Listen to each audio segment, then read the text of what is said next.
articles from G3 Ministries. Deconstructing Deconstructionism, written and recorded by Virgil Walker. In 1974, Hungarian architect Erno Rubik designed what he called the magic cube. The cube was a 3 by 3 square filled with 27 cubies or smaller cubes. By 1980, this 3D puzzle would become the most popular toy invented. Renamed Rubik's Cube by the toy manufacturer, more than 400 million cubes have been sold worldwide. By the 1980s, the Rubik's Cube fad had taken hold. Smitten by the game, both young and old became known as cubers. The popularity of the puzzle seemed to have no limit, as every aspect of culture had some reference to Rubik's Cube. Producers of television shows, cartoons, and even books have been written about the cube. Solving the puzzle became a national obsession. As with other popular fads, copycats came along trying to duplicate the original success. However, the simplicity and popularity of the Rubik's Cube remained. 3 fundamental attributes sustain the cube's popularity. The first is the cube's simplicity. The puzzle does not require great skill to manipulate or lengthy instructions before enjoyment. Upon seeing the 6 colors of the cube, it's evident that the goal in solving the puzzle is to ensure all the colors are coordinated on their corresponding side. Next is the complexity of the cube. While in contrast to simplicity, it's the cube's complexity with 43 quintillion variations in solving a cube that drives cubers to come back for more. Finally, the ability to solve the cube ascribes a measure of intelligence to the person able to complete the difficult task. The idea of creating a toy that becomes a popular cultural fad, while challenging, is not new. Today, we are witnessing with breakneck speed the advance of ideological fads. Post-evangelicalism, which began with the emergent church movement, puts its philosophical finger in the air to test where the ideological winds are blowing. Social justice and intersectionality are so passé. The new phenomenon that needs our attention today is deconstructionism. Deconstructionism masquerades as complex. It isn't. Its appeal is that it provides adherents with nuanced, personalized carve-outs of biblical orthodoxy.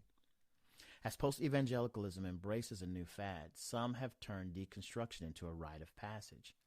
Currently, there are 2 camps on the whole notion of deconstructing. The first group uses deconstruction as a road to deny faith in any form of orthodox Christianity. The other group uses deconstruction to maintain some form of orthodoxy while picking and choosing what they like to their satisfaction. What is deconstruction? A Google search will provide a reader with a modern-day understanding of deconstructionism as, quote, a philosophical theory of criticism that seeks to expose deep-seated contradictions in a work by delving below its surface meaning, end quote. A further study will point you to Algerian-born French philosopher Jacques Derrida. Born July 15, 1930, Derrida developed the idea of deconstruction to examine literature and grammar. Later, this philosophical approach would be applied to every societal construct. Sound familiar? Derrida's philosophical ideas fueled postmodernism and laid the foundation for anti-traditionalism, where everything is questioned: male, female, love, hatred, cause, effect, etc. What is critical to the idea of deconstruction is that it never presents a solution. It isn't designed for that endeavor. It only posits the next question that needs to be asked. In an article titled Jacques Derrida, Deconstruction, Catherine Turner writes, quote, deconstruction is concerned not with the discovery of truth or the distilling of correct conclusions, but rather with the process of questioning truth itself. It is a process characterized by uncertainty and indeterminacy. For this reason, deconstruction is not a method, and it cannot be transformed into one. One cannot apply deconstruction to test a hypothesis or to support an argument.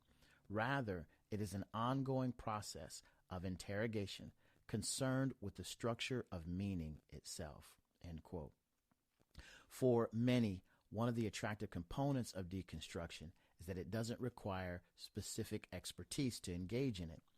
The claim to actively deconstruct your faith is sufficient to participate in the subjectivism presented by this worldview. Once you've deconstructed your faith, you can reconstruct it into something more palatable to you. During the most recent episode of the Just Thinking podcast, Darrell Harrison and I spent 3 hours examining deconstructionism and one of its most vocal proponents, rap artist Lecrae. In preparation for the episode, we discovered that for most, deconstructionism is more like a gateway drug to the full embrace of social justice, the LGBTQIA2+, 2S+, and Christian feminism, the 5 steps of deconstruction. Darrell Harrison provided warning signs on the Just Thinking podcast by explaining the 5-point progression of evangelical deconstruction. Once you've witnessed these 5 components happening in someone around you, rest assured they'll be announcing their form of deconstruction. Number 1, a person will embrace the idea that the church is a socially constructed system, not an entity that originated in the mind of God and is sovereignly ordained by Him. Number 2, this person will assume that all self-identified, socially constructed systems are exclusive to a specific intersectional identity and moray. For example, the LGBTQIA2S+ or other group. Number 3, next, they will subjectively identify points or cracks in that socially constructed system that fails and needs to be fixed or reconstructed. 4, they will apply a hermeneutic of suspicion to that socially constructed system so that everyone connected to it is deemed untrustworthy by default. And 5, finally, they will deconstruct that system. This is usually followed by reconstructing the same system into one's own image and likeness with a heterodox theology, soteriology, anthropology, hamartiology, and eschatology. Deconstructionism masquerades as complex. It isn't. Its appeal is that it provides adherents with nuanced, personalized carve-outs from biblical orthodoxy. Furthermore, much like a Rubik's Cube, it offers endless variations with the goal of self-identity rather than conformity to the image of Christ. They went out from us, but they were not of us. For if they had been with us, they would have continued with us. But they went out that it might be plain that they are not one of us. 1 John 2:19. Deconstruction has many similarities to a Rubik's Cube. However, deconstruction is not a puzzle to solve. It's a continuous process of questioning to justify one's subjective approach to Christianity. Avoid it at all cost.